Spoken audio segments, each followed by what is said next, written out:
This is Shaun Sport in podcast form. Well, let's kick things off with the mighty Perth Wildcats. Not so mighty yesterday. Played Cairns and they were always behind by double figures. It was basically between 9 and 13 points the whole way through. It was tough. DJ Hogue. It's Hog, It's but Hog. sure. It's Hog, but you want to go with Hogue. DJ Hogue, I've seen it at the Leaderville. He puts on a good set. Yeah, did he? It was pretty good, actually. Bloody great with the vinyl. I tell you what, he was big on the banging the boards yesterday. 30 He points. had an absolute belter. They tried to put Mitch on him at one stage, but Mitch was, a foot smaller than him, and it's just like, it's just not going to work. Give him a chance. Yeah. And it was, from the Wildcats' perspective, they were all over Bryce Cotton. Like, he just couldn't get a shot up, basically. And in the previous game, when that happened, Brady Manick stood up, and this time he didn't. That was the difference. Yeah, he was unable. They were unable to get another person who scored. Yeah. Bryce still had 19 points in 10 I know, but by his standards, that was, Yeah, it's low. But anyway, after the match, John really, not quite the inspirational coach I would be looking for, but this is what he had to say. Aww.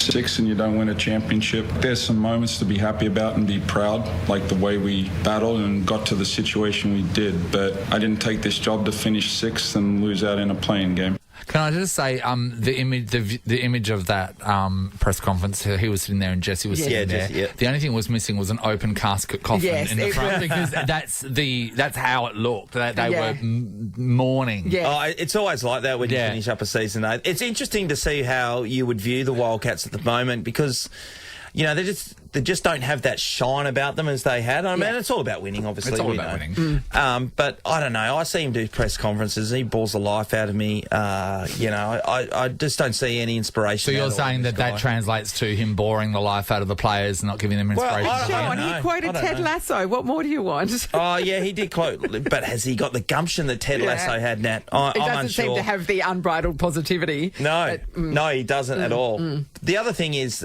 there's going to be changes in the Wildcats, and I wonder that, our mate Mitch Norton, whether he's going to stay around. Does he want to be a player that's put in that position? Jesse Wagstaff is the other obvious question as well, because, I mean, Leave Mitch alone.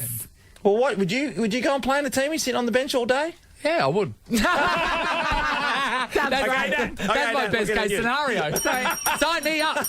Shaun, does Jesse retire? Yes, he's got it. He nailed a couple of really long-range bombs yesterday, but it's probably time.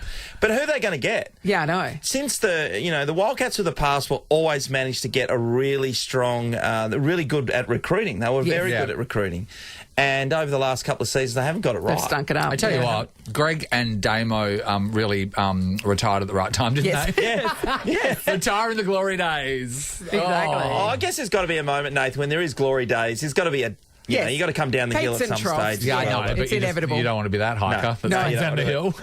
As we know, the Super Bowl's taking place today, and a couple of Aussie guys in action, actually. You mean the Rihanna concert, right? Yeah, the Rihanna concert. She's going to be great, though. I'm really looking forward to that. Yeah. One of them is Jordan Mailata, who was an NRL guy, and he really couldn't move around the field because he was too big. Yeah. So now he's made a career out of playing in the NFL, and had a few things about how hard it is being such a big unit. I got to eat the same breakfast, sit on the left-hand side of the bus. I listen to the same song over and over again. Yeah, very superstitious. Wow. Very superstitious there. I thought he was going to talk about how big he was and how hard it is putting on a helmet on his head. That's why he has to live totally sit on the left side of the bus. Let's zero in on what happened here. Let's have a game performance. Was that Harry or was that Ali? No, that was me. That was me. You giving the wrong grab. Yeah, absolutely. Anyway, not too good, is it? I just fired it off. That's it. That's all Harry does. Just presses the buttons. Looking forward to the match today, but you're right now. If he sits on the left-hand side of the bus, does the rest of the team sit on the right-hand side of the bus? He's 160 kegs. But now, sorry, I'm intrigued. What was he going to say? Well, I was going to say that how difficult it is to find a helmet that fits his bloody we know that feeling, Nathan. Sitting on a bus, sitting in cars, sitting in buses. Can I just say, right, because we know about being big-headed people. Yes. The best day of my life was when I ordered, that brimmed hat that I wore at Kate Walsh's, right? Yes. That's from Brixton. It's a Mesa fedora, and the best thing that's ever happened was when I went into the shop and tried one on, and I put a large on automatically, Natalie, because that's what we do, and then I realised I needed a medium. Wow. It was unbelievable. Do you think how your big are these shrinking? headed people that wear these bloody hats? I just really like it when you find a brand that gives you a size where you can feel proud about it. But I'm a medium hat in a Brixton Mesa fedora. The UFC was on. As we know, yesterday they said 9,000 people came from interstate. The joint was going absolutely bananas. The weigh-in leading up to this, the fact that the fighters went down to Elizabeth Quay and put on a bit of an exhibition thing as a warm-up, the amount of people that went down there, the celebrities in town, which we've already spoke about, and then the main event itself. I say, damn, it was amazing. My mate Popey was down here with a bunch of people from Esperance, and they went to every single thing. Yeah. Well, if you're going to do it, you commit, don't you? You soak it all up. The practice matches, the appearances, they went to. They made a complete weekend of it. Yeah, I can see that would be the way to go. I go if I got tickets to it.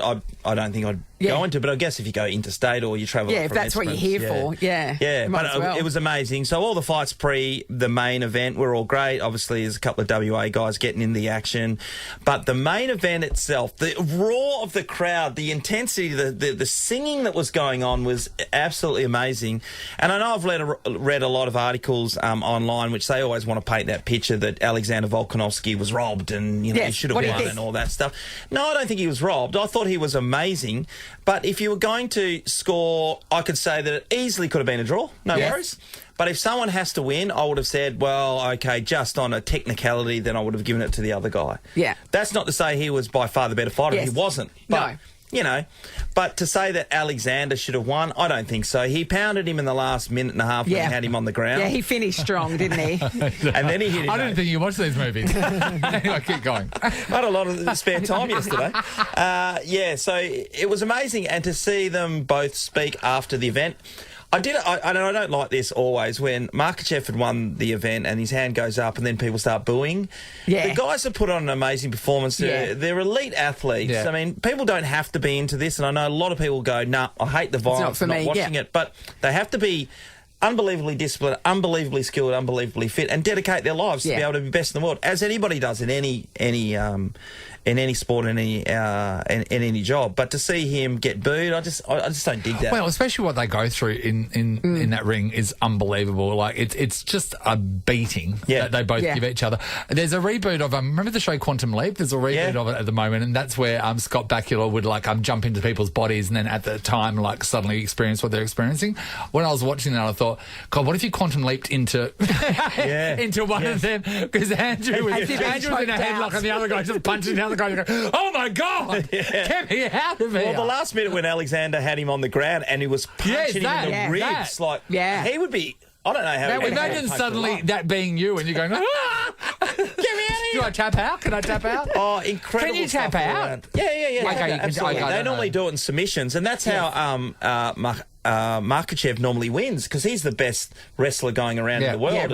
When Volkanovski was on the ground, and he was still holding his hand and backhanding him. And you got to try anything you can to be able to get through. A few hilarious things were the photo of all the guys weeing on the wall in the in the city on that vacant lot. Funny. They try to make more out of it than what. I know they get one. No, it's a funny photo, but the fact that it was one guy started it and then everybody went, oh. Yeah, let's do that. I mean, if it was your house on the other side, it would smell too good the next day.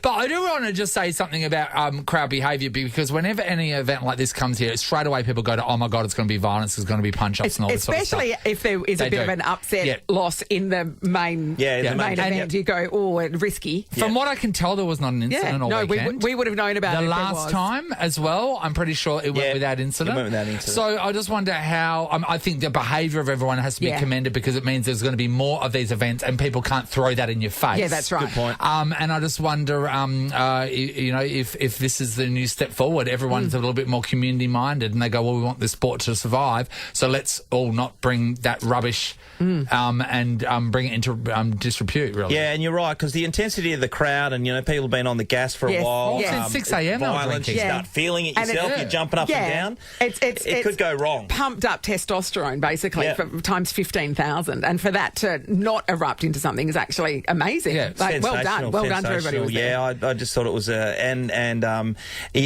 because we live here and a lot of people don't know a lot about UFC, it's hard to understand the enormity of it being out there in the rest of the world. Yeah. And, geez, man, it was brutal. Mate, well done to both fighters, amazing. The KFC should come to town more often. Oh, you're not wrong. Zinger.